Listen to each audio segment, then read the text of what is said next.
we make a fairly profound departure from the normal course of things to bring to your attention a story that is breaking as we speak. Indeed, at 12 noon this afternoon, a superinjunction was lifted upon a story that my colleague Lewis Goodall, host of course of the News Agents podcast and presenter here on LBC, has been engaged with for the best part of 2 years. It is a story about the safety of many thousands of people who have cooperated with and worked with the UK military in Afghanistan. It has become a story about the role of our courts in keeping information from the public, and a story about parliamentary oversight of some of the most fundamental tenets of our democracy. And because it is Lewis's story, and Lewis is with me now, I can tell you without any fear or favour that you are the very first people to hear this. Lewis, it begins 2 years ago. It did, James. In August 2023, I received a message from a source in Whitehall who informed me that there had been, in their words, a catastrophic data leak from the Ministry of Defence. This was a data leak which involved all 18,000 names and details of all those who had applied to the ARAP programme. The ARAP programme, listeners may remember, was the programme, the scheme set up by the British government to provide safe passage for those eligible for people who had, Afghans who had worked with the British Army, British Armed Forces in the 20-year war, the longest war in British military history. People will remember so many in Afghanistan were desperate to leave the country for fear of potential Taliban reprisal as they returned in August 2021. I was told that this data set had been published or had been leaked sometime before, and as I say, contained the names, the details, contact details, email addresses, phone numbers, all leaked, family members also included. It had 18,000 people on them, on the list, on the data set, but we were told that potentially up to 100,000 people could be affected when it included family members. So clearly when I got this message, I was aware it was a huge story. I was also aware of the potential danger to these people, because I could not know, just as this source could not know, whether the Taliban were aware that this data set was out there. I phoned up the Ministry of Defence. In very short order, I was very surprised to see an email arrive in my inbox basically instructing me to attend an emergency online hearing, online because it was in the middle of the summer, about an injunction. The government were proposing to injunct us to prevent us from telling the story. I found this curious because I wasn't proposing to tell the story until such time as I'd spoken to the Ministry of Defence and got their cooperation. We attended that hearing, and I was even more surprised when we attended it to learn that the judge was proposing not just an injunction, but a superinjunction. Superinjunction prevents you not only from reporting a story if you're a journalist, but from preventing anyone from telling, but prevents you from telling anyone that you have even been injuncted, i.e. that you can't report the story in the first place. And the reason that is important, James, is because superinjunctions are very rare in the British judicial system. They are usually only granted to individuals to protect their privacy.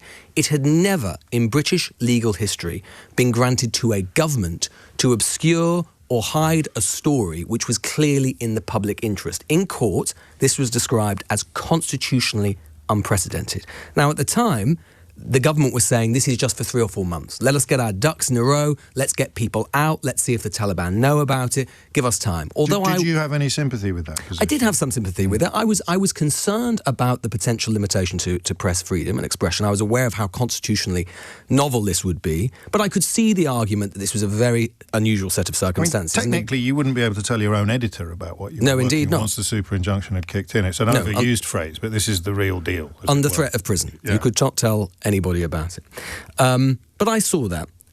4 months later, we went to an in-person hearing with a different judge.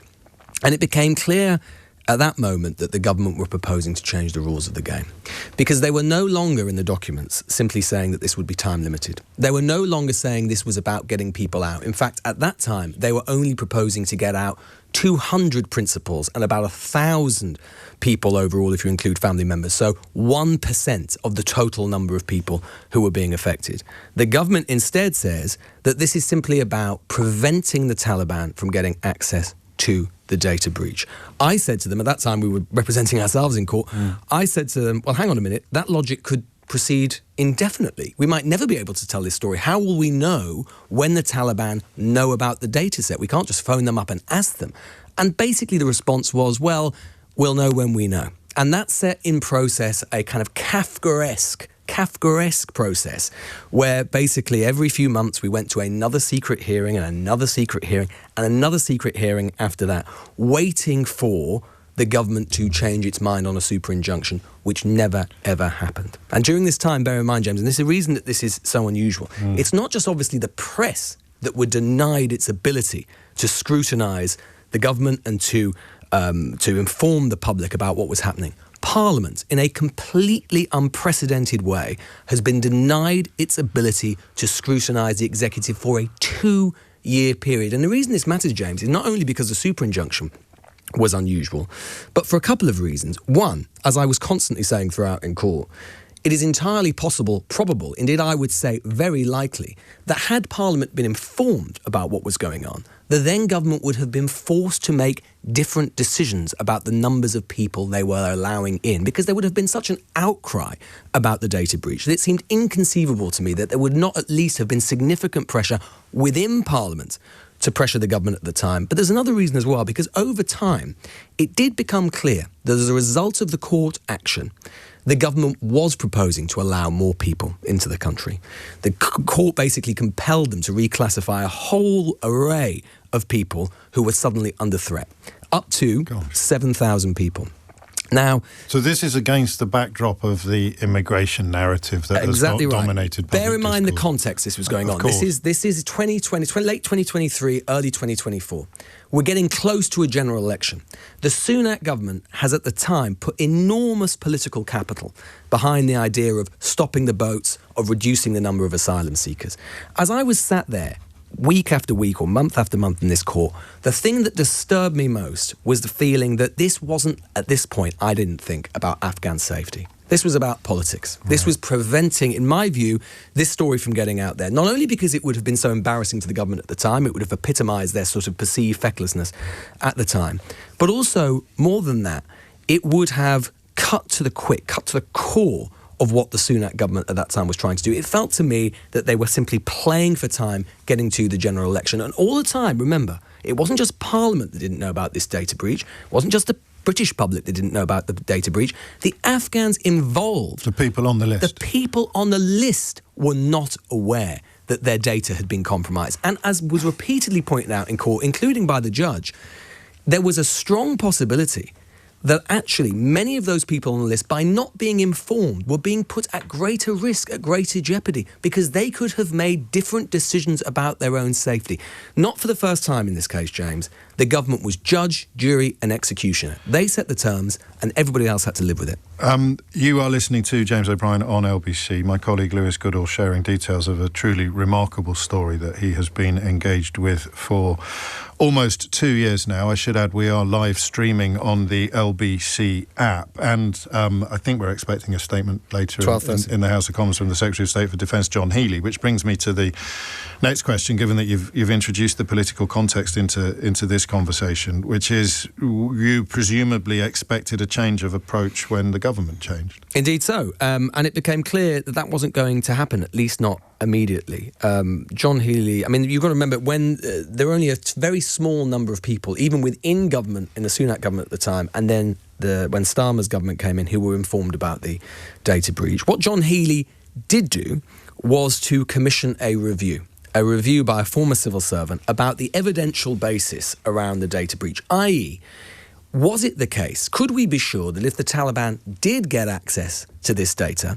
that they could and would use it to hunt these people down? And lo and behold, James, to my absolute astonishment, the reason that I'm able to tell you this story today, I wish I could say it was because of some compelling legal argument that we managed to put forward.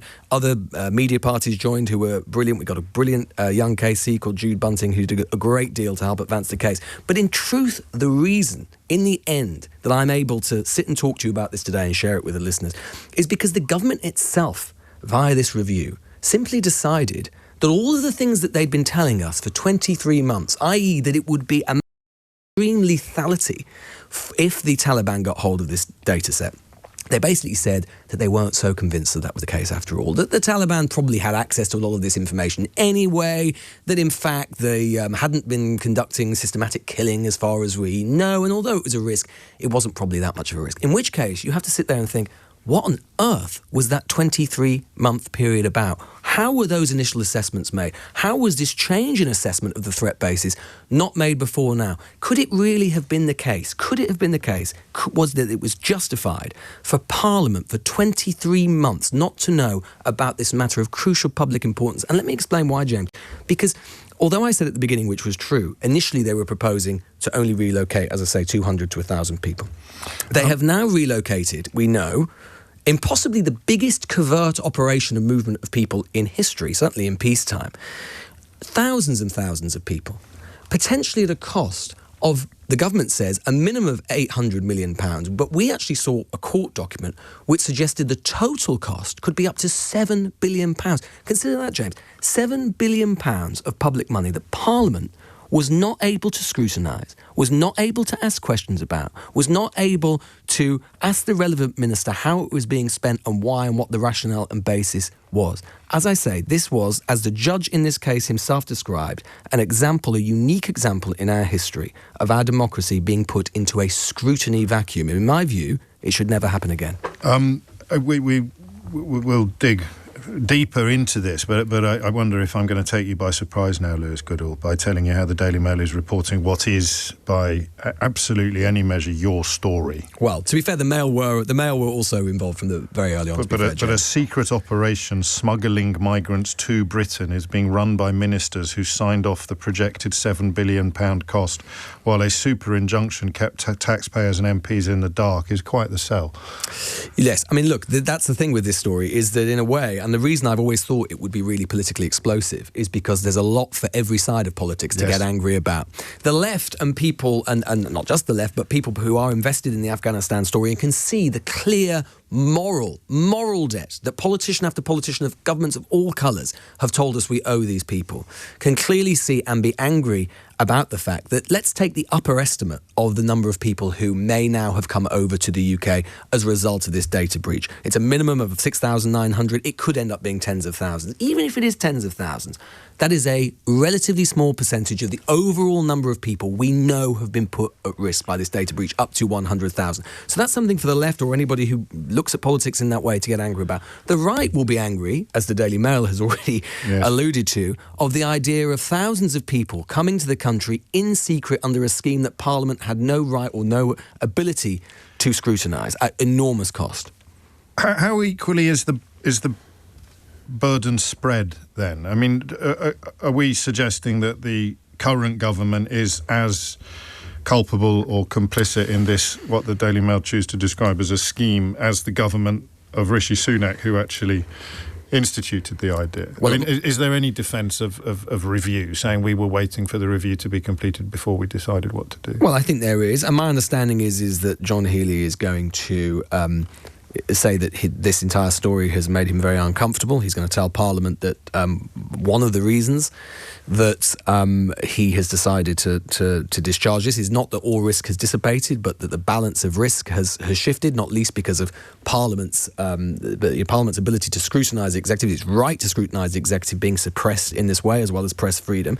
So I think they'll say that. What I would say is that something that has been has been consistent through both governments and the way that government lawyers have handled this has been, what I would say, has been quite a shocking lack of regard for those caught up in the story themselves. And what I mean by that is that I have felt deeply uncomfortable. In fact, I felt deeply shaken by this story. And one of the reasons it's shaken me is because I've sat in court number 27, a secret court, a court. The reason it's court number 27, the Royal Courts of Justice, is because it's one of the only courts that can be locked. And I've sat there and heard lawyer after lawyer representing Secretary of State after Secretary of State talking about these people, these Afghans, as if they were just in a sort of faraway country of which we know nothing. Yes, they talk about them in a deeply paternalistic way, saying we have to look after them. But their actual ability to and right to make decisions about their own lives, with regards to their own data, seems barely to have entered the equation at all. And I would say that repeatedly, under both governments, political considerations have clearly been part of the picture. I have sat in that courtroom so many times when in the previous hearing we had been assured that ministers would meet and there would be a decision about this or there'd be a decision about that, or they would get instruction from their secretaries of state. It almost never ever actually materialised. It was clear that under both governments, repeatedly, both were playing for time for political reasons. One to get to the general election, one to let time pass after they assumed office, and all of the time, these people being unaware, deliberately made unaware of the fact that this catastrophic data breach had taken place.